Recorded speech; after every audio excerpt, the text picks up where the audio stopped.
اذا كنت موسكو وقاعد مضيع ما انت عارف تطلب تاكسي كيف، او كنت جاي لموسكو، احفظ المقطع هذا اللي بتصور.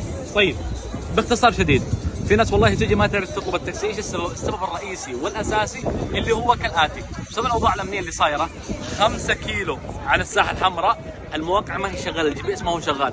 فلما تسوي تحديد الموقع الخريطه ما تحدد لك بالضبط. احيانا ممكن تكون انت قاعد هنا هو يوديك للجهه الثانيه او يوديك مكان ثاني. فايش اللي تسويه؟ بكل اختصار، شايفين؟ ثواني، انا خشيت الحين برنامج التاكسي. طيب اقوم احط انا فين رايح. ثواني، احط هنا انا رايح والله، او انا فين. اول شيء نفترض انا في فندق الفور سيزون، اقوم اكتب كتابه فور سيزون.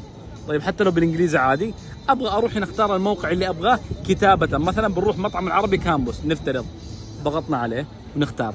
الفكره ما تسوي تحديد المواقع، لا، لازم انت تكتب الموقع الاول وتكتب الموقع الثاني وكذا.